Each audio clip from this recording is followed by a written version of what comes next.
John here and welcome. I've decided to do things a little different with these monthly solar and Tesla Powerwall stats videos. In previous videos I'd given you an update of the things that have happened during the month. However, unless you watch the monthly stats videos, you can miss out on sort of what's been going on. I plan to do separate topic-specific videos covering changes and improvements that have happened during the month. So for example, Home Assistant. I've got into this big time and there's just way too much to cover in a sort of 5-minute segments within the start of this video. So I'm going to be doing separate videos for these things. So stay tuned. They'll be coming out in the next week or so. Oh, and a video covering the late fee buyback process of the Hyundai Kona from Hyundai. So let's move on to the monthly stats, shall we? As ever, I'll bring up a graphic on screen and you can pause the video to review if you want to. Alternatively, have a look in the description down below. There's a complete list of all our component systems and specifications. For November 2021, our south-southwest facing 6.34 kilowatt array produced a total of 289 units. It was identical to November 2020, which was a little unexpected. On average, our daily solar generation was 10 units for the month. Our total generation figure for the period divided by the size of our solar array, so that's 289 units for the period divided by 6.4 kilowatts worth of panels, works out at 45 kilowatt hours per kilowatt panel. So how do you all get on? As ever, if you'd love to drop your comments down below, that would be great to have a look at those. So our 4 kilowatt array produced 178 units and the newer 2.34 array produced 111 units. And as you would expect, there were similar figures to November 2020 for the same total output. We've been in cost-saving mode with the Tesla Powerwall, and with the solar and Powerwall contributions, we were 44% self-powered for the month, which is down 6% on November 2020, where it seems more solar went into the Powerwall to power the house during November 2020.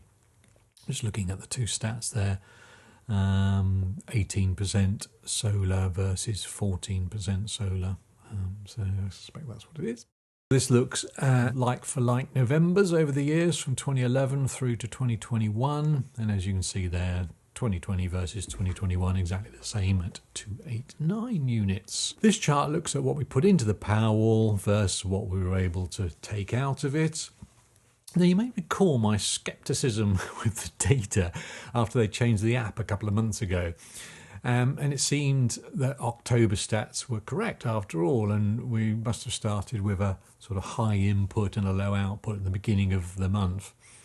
Because if you look at this month, the round-trip efficiency is 96%, which is actually a bit above average of the 90%, which is what is expected. I looked at the round-trip efficiency since it was installed in December 2018, and the average is 89%, which makes a lot more sense when you look at it over a long period rather than the sort of peaks and troughs that can happen month by month. Moving on, let's have a look at our day by day, which, as you know, gives a little bit more detail on what happened day by day during the month. The house usage is shown in blue. The blue peaks are when we've charged one or two of the EVs, so you can see there's quite a few big peaks there over the course of the month. We ran one of our glass kilns every day during off-peak period, which adds about 6 kilowatts or 6 units minimum to the daily total that the house usage. And even sometimes when the sun was out, we'd also run an additional kiln during the day, so we'd end up with two kiln firings at 12 kilowatts. But when the sun was out, then obviously the second one would have been a free firing, as it were, as it would all been powered by solar. Solar generation shown in yellow is rather lost amongst the blue and the red columns this month. We've had some great days. We've also had some really poor days. We had a day where it was a really snowy start. But even so, we averaged 10 units of generation each day over the course of the month.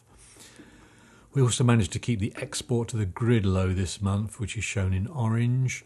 The single highest daily export was 4 units on the 1st of November. This was before lunchtime on that day, and we had turned the kiln on to soak up some excess solar, but still managed to leak out 4 units over the course of the day. The remaining 14 units were spread out over the course of the month, ranging between 1 unit and 0.3 or 300 watts on a daily basis, so yeah, small dribs and drabs. Pull from the grid shown in red, that's quite high for the month. Car charging accounts for those peaks. Running one of the glass kilns each night, as I've already said, adds 6 units. And then there's the eddy, which heats our hot water. That's scheduled for 1 hour a day, every day, in the early hours of the morning at off-peak rates. Plus we've got the far infrared panel rated at 720 watts in the garage, and we're having that on, which is taking the chill out of the garage, and that runs from the off-peak times of 12:30 to 5:30 every night. And move on and have a look at the 4 data sources, which we'll not spend too much time on. The big one to concentrate on is the blue. So the house usage is 1,292.8 units versus our solar total of 289 or 288.6. Larger pull from the grid as a result of that. So we'll see that in more detail in the next chart. This chart looks at our average daily house usage and our average daily grid usage over the preceding months. Not surprisingly, our average daily house usage was up at 43 units. That's the blue line. Oh, and by the way, I've actually rounded these figures up or down rather than show them to 1 decimal place as I'd previously done, just in case you're wondering why they're all so neat and rounded. That's why. Our average daily pull from the grid was also up at 35 units, which is the red line. Both these figures are in line with November 2020, actually, if you scan across. So certainly a jump from October through to November, but in line with typically what we would have expected at this time of year. I've already covered this. This is the 21 units of excess solar generation we sent back to the grid. So I'm not going to spend any time on this, but you can see there it's, he says spending time on it is less than November 2020, which is good. Not by much, but less is less. We consumed 1,051 units from the grid, which is again a big hike compared to November 2020. I did actually went and check the figures and to see what the average temperatures was, whether it was colder this month as opposed to November 2020, but the Met Office, they hadn't actually updated their figures when I came to record this, so I'm not really sure. It feels that it was colder, but that's not really very scientific. I'm sure if you know, you can have a mention in the comments down below. Onto the eddy, the My Energy eddy, which heats our hot water from surplus solar. It only managed to divert 7.7 units to solar generation to heat our hot water over the course of the month.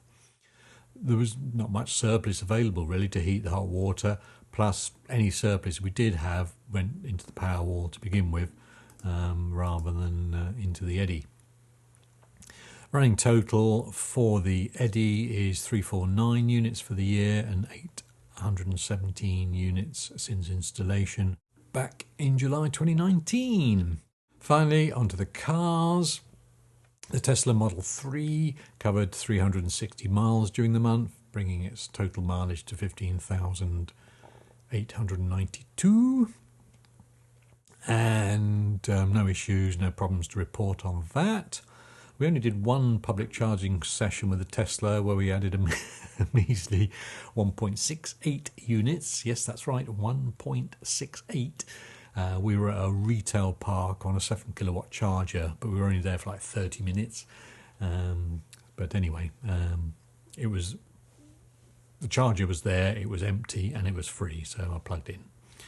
I thought we might be there a bit longer, but as it ended up, we didn't. The home charging on the Tesla added 169.24 units, and just 3% of our total charge for the month came from sunshine, with the major bulk 270.73 units coming from the grid. All that grid energy would have been at off-peak Octopus Go Faster rate of 5.5 pence per kilowatt hour. So that's how that price there has been calculated. The Tesla had 2 software updates over the air during the month. One of the nice features we've now got is the ability to add waypoints or additional stops when planning journeys, which has been a very much long-awaited update, and it has proven extremely useful already. So that's good.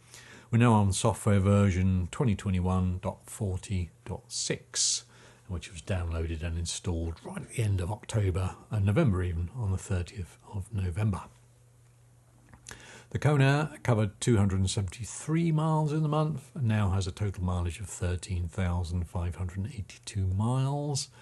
No issues or problems to report with the car, apart from the longer video I'm going to make about the buyback process. And that's it really, all I have to tell you. Any questions, then do dive down into the comments below and I'll pick those up. As ever, please comment, like, share. All of those good actions help get this video shown to more people on YouTube, which in turn helps my channel grow. Thank you for watching, and I'll see you on the next video. All right, take care. Bye.